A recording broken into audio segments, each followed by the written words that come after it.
Hinabiyon ta karon ang usa sa mga bida sa umaabot nga mystery crime series sa GMA, ang Widow's Web. We have this morning one of Sparkle's artists, Ashley Ortega. Maayong buntag, Ashley! And welcome back ulit dito sa GMA Regional TV Live. Ash, do you talk ba to yourself every morning? And how do you motivate yourself to start a productive day?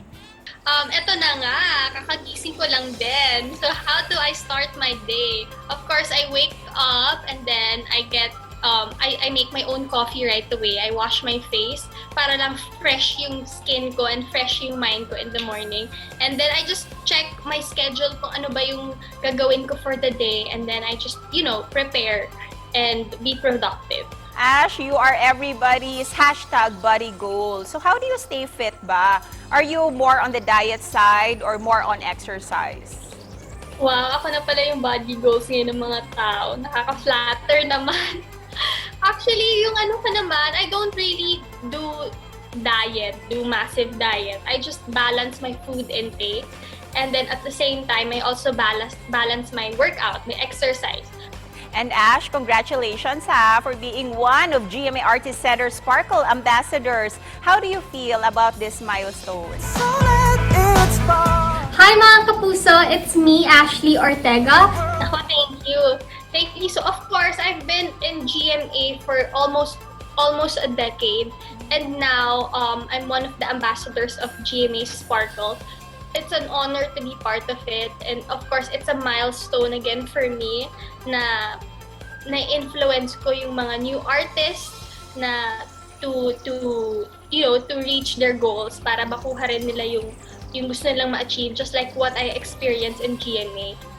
Ash, balita ko napakaganda daw ng performance mo dito sa Widow's Web, kahit trailer pa lang. Ano ba yung magiging role mo dito at paano mo ito pinaghahandaan?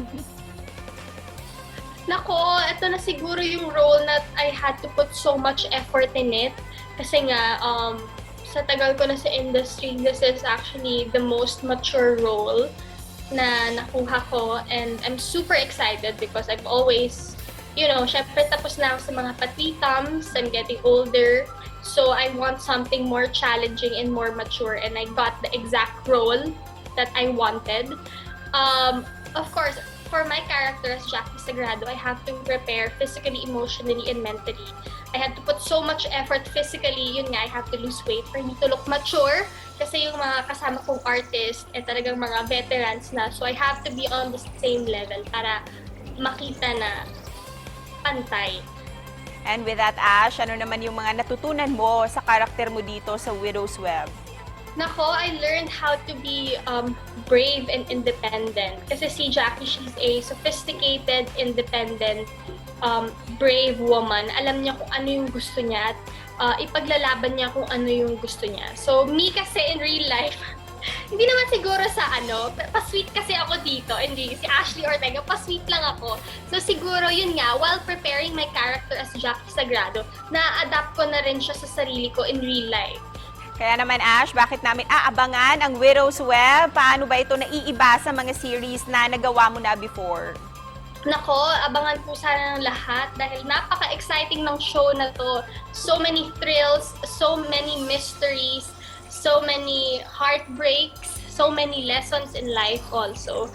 At syempre, ngayon, kasi for sure mahuhook yung mga tao. Total, feeling ko naman yung parang yung mga uso ngayon, yung talaga after watching each episode, you would want to watch the following. Kung pagka binge watch, di ba sa Netflix, ganon. So yun yung gusto kong ma-feel ng viewers. And they would always end up guessing who's the killer. It sounds really exciting, Ash. Kaya naman, ano yung mensahe mo sa mga fans mo dito sa Central at Eastern Visayas na walang sawang sumusuporta sa'yo? Of course, to all the viewers and to all my fans out there, thank you so much for the love and support. Sana po, subaybayan niyo po ang Widow's Web this coming February. Napakalapit na po at napakaganda ng show na to. Talagang pinagtrabahuan namin, pinag-isipan namin. It's gonna be a nice show. Sana ma-appreciate nila. And of course, stay safe, stay healthy, and sana itong 2022 will be a great year for everybody. Dagang salamat, Ash, and we look forward to watch you dito sa Widow's Web.